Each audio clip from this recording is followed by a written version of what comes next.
Welcome to The Factor Uncensored. Matilda, that's your fault. I need better glasses. But I want to thank you all for joining us here on The Factor. We have a lot of great topics and segments coming your way. A heartbreaking story all around. The search for a missing 3-year-old in Wisconsin is still underway tonight. Elijah Vu has been missing for a week, and his family is desperate for his safe return. Don't stop. Just searching for my baby Elijah. We want him to be safe. Elijah's mother, Katrina Bauer, and another caregiver, Jesse Vang, have been charged with child neglect in this case. A criminal complaint says Vang called police last Tuesday morning saying he woke up to the child being missing. Investigators say Jesse Vang has admitted he was running a boot camp for the child. According to the criminal complaint, some of the disciplinary actions Vang and Bauer took with the kid, cold showers, and up to 3-hour-long timeouts while standing.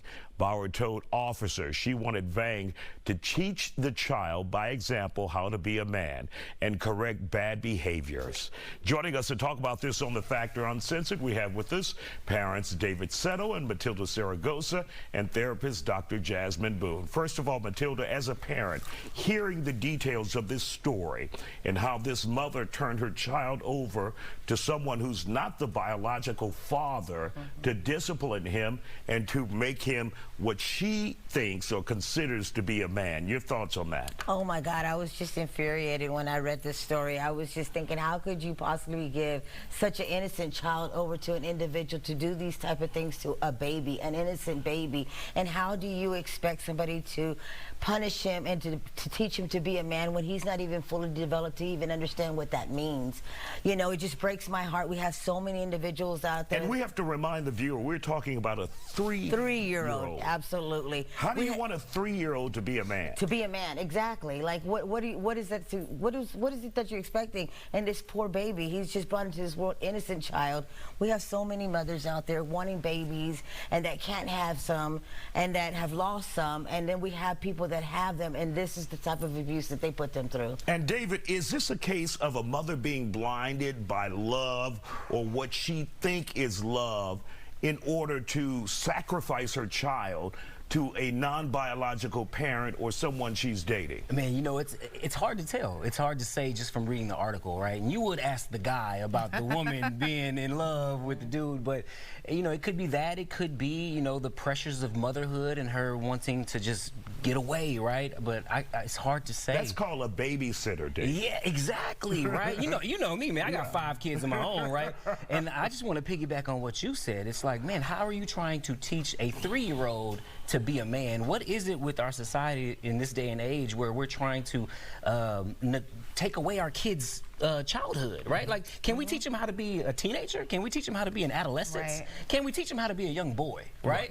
So it was just tragic. And Dr. Jasmine Boone, your thoughts. What's your assessment on this mother and this individual she dated that she put her child into his care, into his custody? Yeah, I would need to know more backstory, but there's definitely low self-efficacy happening where clearly they believe this parenting technique is effective.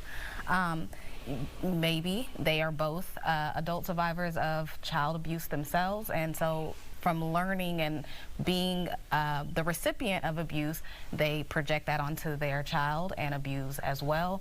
Any number of things. There could be this whole attachment issue that she has where she's more willing to harm her child than to harm the relationship, as long as she can keep her man. There's so many things that could be a factor here. And when you talk about maybe even Munchausen, could that be a symptom of what's going on here, where a mother's trying to get the sympathy for what may have happened to her child or happened to her? As a professional, I wouldn't call this Munchausen. This is something different. This is low self-efficacy. This is poor parenting. This is poor self-esteem, poor self-worth. This runs a lot deeper.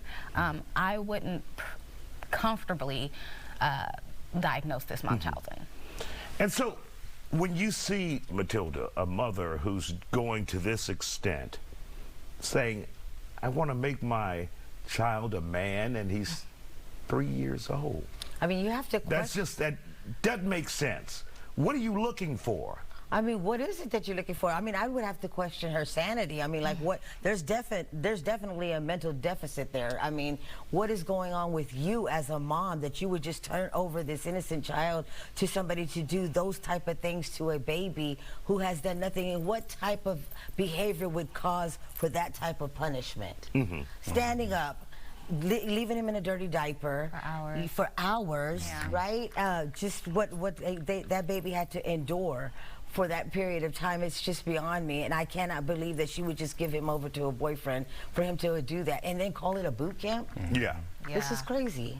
And David, your thoughts about this as a parent, just your raw thoughts, emotions on something like this, being a father. You know, it was hard for me I was almost drawn to tears when I read it, right? I thought about my babies, my kids, and my journeys throughout parenting, and it's just, each of my kids, I have to parent them differently, right? And there's different tools and strategies that I use with certain kids that I don't do with others. And I just thought about it like, what kind of behavior were they trying to correct that they had to go to this extreme, right? Right. And, you know, at that point, it just got me thinking, I'm so glad and so thankful that, you know, even the mother of my kids and our partnership and, you know, the things that we've learned, different tools, different strategies, there's so many different things that we can do. Because I know growing up, it was like, hey, you either got to, like, you know, what they used to say, spare the rod, spoil the child. You know, we were all subject to some sort of spankings and whoopings. And then they'd be like, well, I came out all right. And then I asked myself, well, did I really come out all right? You know, second, I might need your help after the show. But yeah, you know, I had to learn different tools, different tips and tricks and strategies in order to help, you know, raise my kids that I'm still learning and changing as it goes on. Absolutely. And really quick, Dr. Boone, for a parent out there who may not know how to deal with that 1, 2, or 3-year-old child, what would you tell them to do besides going to a boot camp? Yeah. There are so many resources that you can use, right? Outside of the internet, we have just here in Houston, the Harris Center, they can give you teaching classes. You can have child therapy where they do a cooperative thing where we're also teaching the parent how to handle and work with their child, and also teaching the child some coping techniques. There's so many resources out here, but I think we all know, like, this is not it. This is not it. And we wouldn't be so definitive on this segment or this case if the mother had not admitted to it. So most times we're like, alleged, but the mother said, this is what I did. Thank you guys.